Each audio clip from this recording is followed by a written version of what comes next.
Halo semuanya, kali ini kita akan melihat bagaimana angsa hitam dikembangbiakan di peternakan China dalam skala besar. Kita juga akan menelusuri bagaimana keledai dibesarkan untuk diambil daging, kulit dan susunya. Dan yang paling menegangkan, kita juga akan mencari tahu bagaimana petani membiarkan ular piton dalam skala besar untuk diambil daging, kulit, dan minyaknya yang membawa keuntungan besar bagi industri ini.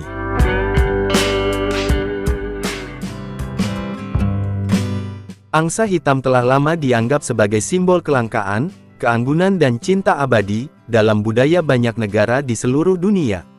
Di China, hewan ini bukan hanya dikagumi karena keindahannya, sekarang dibesarkan dan dikembangkan sebagai sumber makanan premium berkat dagingnya yang beraroma dan bergizi.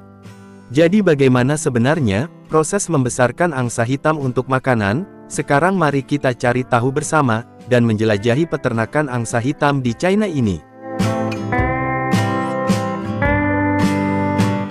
Peternakan angsa hitam dibangun menggunakan model peternakan tertutup, memastikan standar kebersihan dan biosecurity yang ketat untuk melayani tujuan membesarkan unggas untuk produksi daging. Tiongkok memiliki sekitar 300 hingga 500 peternakan, terutama terkonsentrasi di Provinsi Timur dan Selatan. Angsa hitam memiliki perilaku berpasangan yang unik, selama musim kawin, baik jantan maupun betina, memancarkan sinyal melalui suara dan sikap anggun.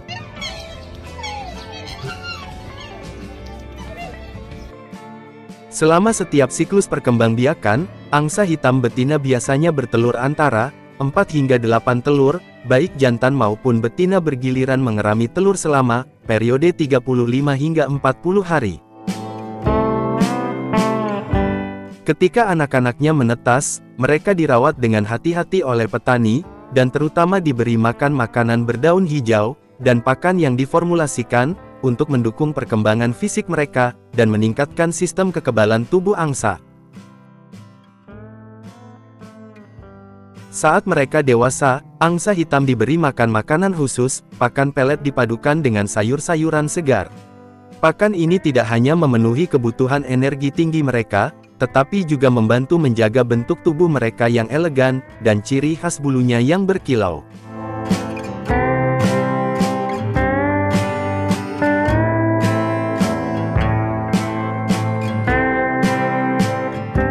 Untuk menciptakan lingkungan hidup yang cocok bagi angsa hitam, peternakan biasanya membangun kolam buatan yang luas, yang meniru habitat danau, airnya bersumber langsung dari bawah tanah, atau sumur, melalui sistem penyaringan resirkulasi, memastikan kebersihan dan stabilitas.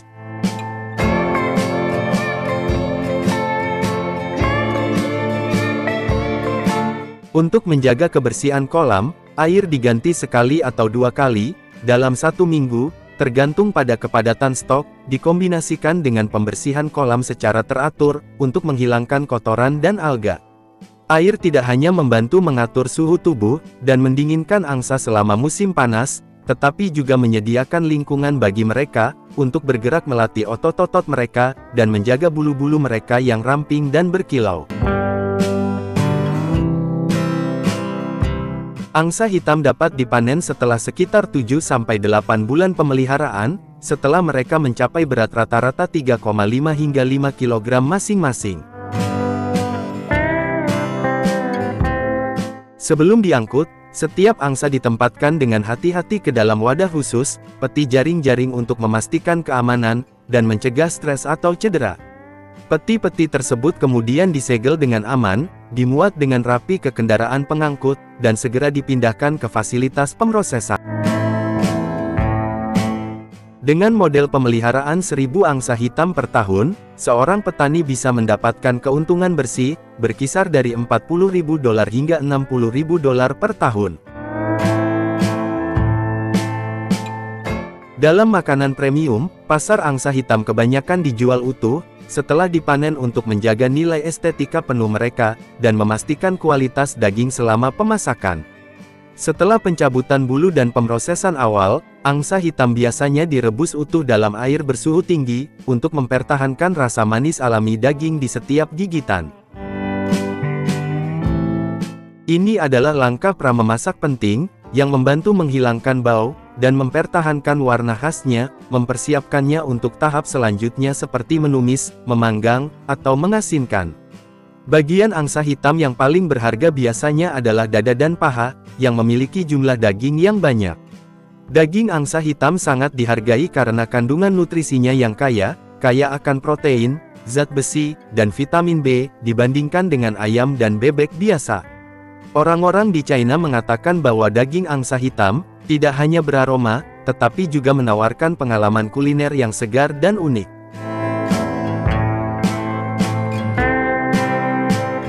Bagaimana menurut kalian tentang angsa hitam ini? Apakah ada di antara kalian yang berminat memeliharanya? Serta beritahu kami bagaimana rasa angsa hitam bagi kalian yang sudah mencicipinya.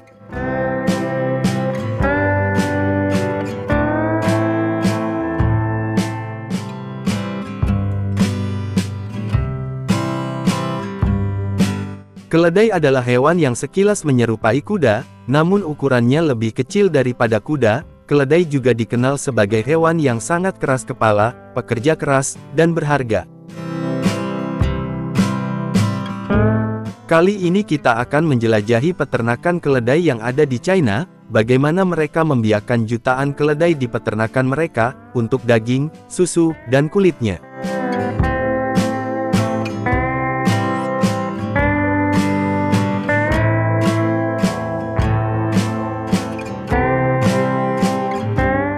Meskipun tampilannya lebih kecil dari kuda, keledai memiliki tendangan mematikan, yang cukup kuat untuk mengalahkan serigala, ditambah lagi mereka adalah penyintas gurun yang luar biasa, yang mampu kehilangan hingga 30% air tubuh mereka, tanpa efek yang fatal. Keledai adalah ahli keras kepala, yang sebenarnya tidak seperti kuda. Mereka tidak hanya mengikuti perintah, jika mereka merasakan bahaya, atau tidak berminat, mereka akan menolak untuk bergerak, tidak peduli seberapa banyak Anda menarik, mendorong, atau bahkan mencambuk, dan jika mereka benar-benar tidak ingin bekerja sama, mereka mungkin akan jatuh ke tanah berguling dan pura-pura mati. Cina memiliki salah satu industri peternakan keledai terbesar. Mari kita lihat lebih dekat peternakan ini. Keledai membutuhkan banyak ruang untuk berkeliaran, jadi peternakan menyediakan kandang terbuka yang besar, dengan pagar kokoh, untuk menjaga mereka tetap aman. Mereka menyukai daerah kering yang dikeringkan dengan baik, dengan naungan untuk menghindari panas, dan tempat berlindung yang nyaman ketika hujan. Pakan keledai sederhana, tetapi penting untuk kesehatan mereka tumbuh besar, dengan makanan berserat tinggi, rendah gula, seperti jerami dan rumput segar. Tidak seperti kuda, mereka tidak membutuhkan biji-bijian yang kaya. Air segar adalah suatu keharusan, dan makanan ringan sesekali diberikan, seperti wortel, atau apel membuat mereka senang. Dalam hal pengembangbiakan, keledai memiliki kehamilan yang panjang, sekitar 11 hingga 14 bulan, anak keledai yang baru lahir, berdiri dalam waktu 1 jam, menyusu dari induknya selama beberapa bulan pertama, sambil perlahan belajar merumput. Menjaga keledai tetap sehat memerlukan perawatan rutin. Mereka dimandikan agar tetap bersih, obat cacing untuk mencegah parasit, dan vaksin untuk melindungi dari penyakit.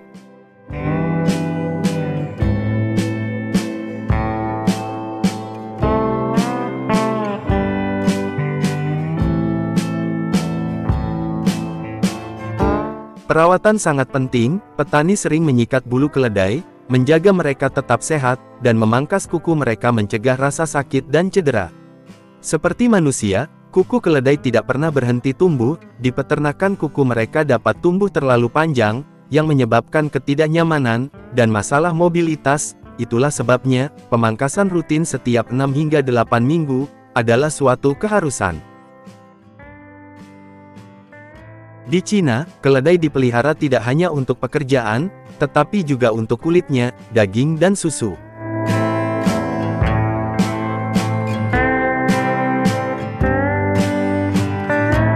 Susu keledai sangat dihargai karena manfaat nutrisinya, karena keledai menghasilkan lebih sedikit susu daripada sapi. Pemerahan dilakukan dengan tangan, atau dengan pompa mekanis yang lembut, biasanya 2 hingga 3 kali sehari. Saat pemerahan susu keledai, Anak keledai harus tetap di dekat mereka, karena keledai hanya mengeluarkan susu di hadapan anak-anaknya. Kulit keledai sangat dicari di Cina. Kulit diproses dengan hati-hati. Setelah keledai mencapai kedewasaan biasanya sekitar 2 hingga 3 tahun. Di Cina, daging keledai tua dianggap sebagai makanan lezat, yang dikenalkan karena teksturnya yang lembut, dan nilai gizi yang kaya.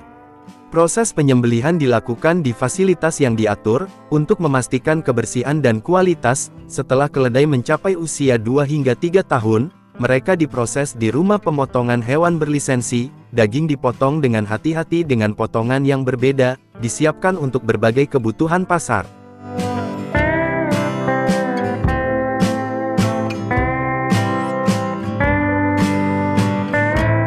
Hidangan semur keledai adalah hidangan beraroma dan lembut, yang dimasak dengan api kecil, dengan rempah-rempah yang kaya untuk menciptakan makanan yang lezat dan bergizi, yang disukai di seluruh Cina. Dibandingkan dengan daging sapi, daging keledai mengandung lebih sedikit lemak, tetapi dikemas dengan protein dan zat besi, sehingga menjadi pilihan yang sehat. Sebagai hasilnya, semur daging keledai herbal dianggap sebagai makanan khas di banyak daerah di China.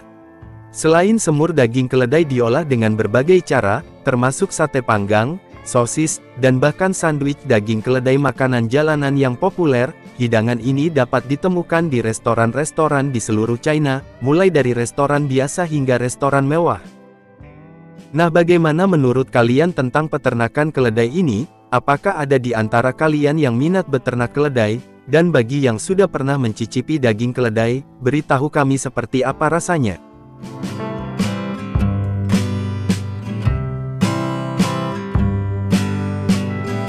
Jauh di jantung Asia, revolusi pertanian yang tak terduga sedang terbentuk. Di sini ular piton besar tidak hanya bertahan hidup, mereka berkembang biak di kandang yang dikelola dengan hati-hati. Tetapi apa rahasia sebenarnya di balik peternakan ular piton? Makhluk kuat ini berada di pusat industri yang sedang berkembang, memasok kulit kelas atas, obat tradisional, dan bahkan masakan restoran mewah.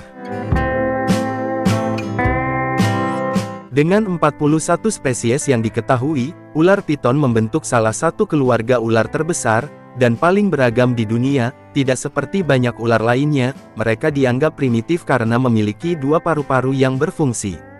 Semua ular piton adalah ular konstriktor, yang berarti mereka menaklukkan mangsanya dengan melilit, dan mengencangkan gulungan mereka, daripada menggunakan racun.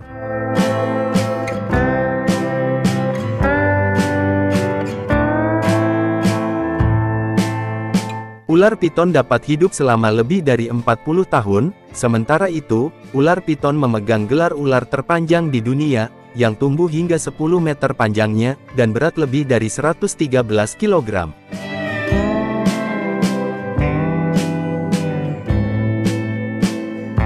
Di alam liar, piton memiliki makanan yang bervariasi, yang mencakup monyet, babi, dan binatang lainnya yang ada di hutan.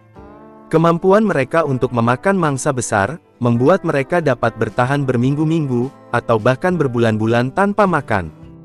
Ular piton relatif mudah untuk dibudidayakan, dan dapat sangat menguntungkan. Kandang ular piton tradisional biasanya berbentuk persegi panjang, dibangun dengan rangka kayu atau baja yang kokoh, dan ditutupi dengan kawat jaring-jaring. Ukurannya disesuaikan berdasarkan panjang ular piton, sementara lebar dan tinggi, memastikan ruang yang cukup untuk pergerakan dan perawatan yang tepat. Setiap kandang dilengkapi dengan bak air, yang memungkinkan ular piton tetap terhidrasi, dan membantu menjaga kelembaban terutama dalam kondisi kering. Menjaga lingkungan tetap lembab sangat penting, karena kekeringan yang berlebihan dapat menghambat pertumbuhan, dan menyebabkan masalah kulit.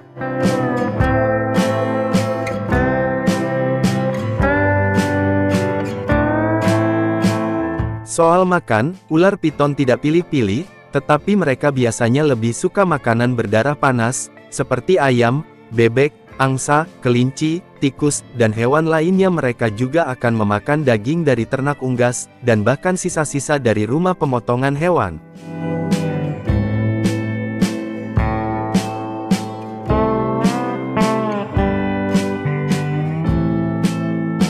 Karena ular piton adalah pemburu alami, Mangsa yang bergerak membuat mereka memakan sesuatu, yang hanya duduk diam bisa jadi tidak dimakan.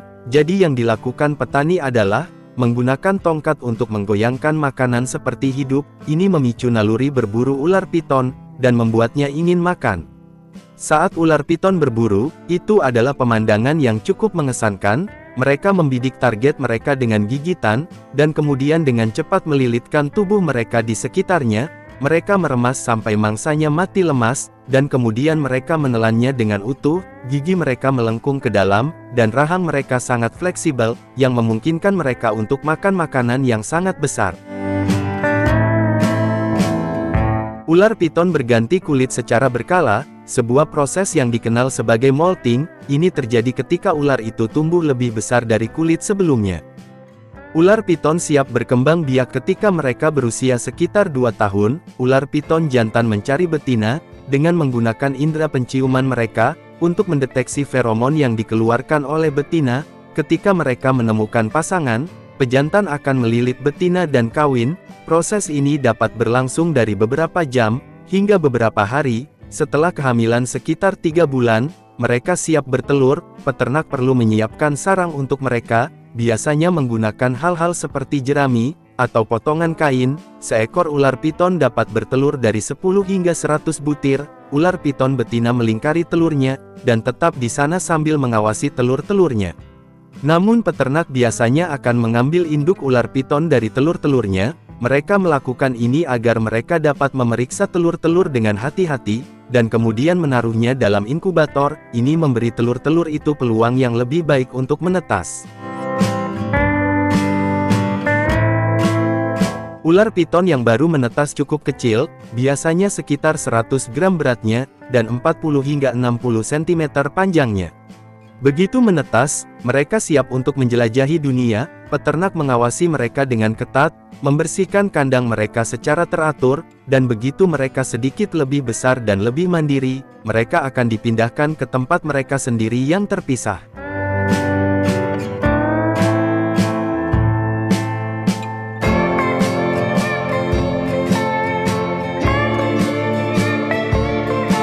Jadi ketika datang untuk memanen ular piton, itu benar-benar tergantung pada apa yang mereka gunakan. Umumnya mereka dipanen ketika mereka memiliki ukuran dan usia yang tepat untuk dijual, baik kepada konsumen, atau pabrik pengolahan.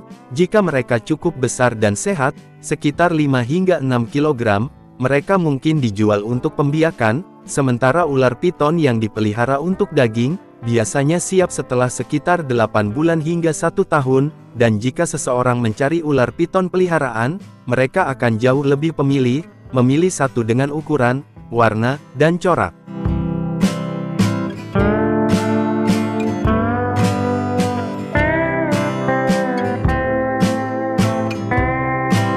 Minyak ular piton memiliki beberapa penggunaan, utamanya adalah populer dalam pengobatan tradisional, yang dipercaya dapat mengurangi peradangan dan meredakan nyeri. Minyak ular piton juga digunakan dalam perawatan kulit, sebagai pelembab yang membantu melembabkan, dan menyembuhkan kulit kering.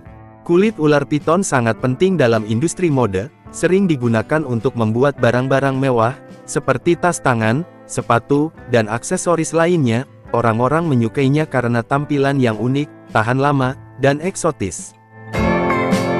Daging ular piton adalah sumber makanan unik, dengan rasa yang khas, dan tekstur yang keras dan kenyal. Daging ular piton rendah lemak, dan tinggi protein, sehingga menjadi pilihan yang bergizi. Dapat disiapkan dengan berbagai cara, termasuk memanggang, menggoreng, dan merebus.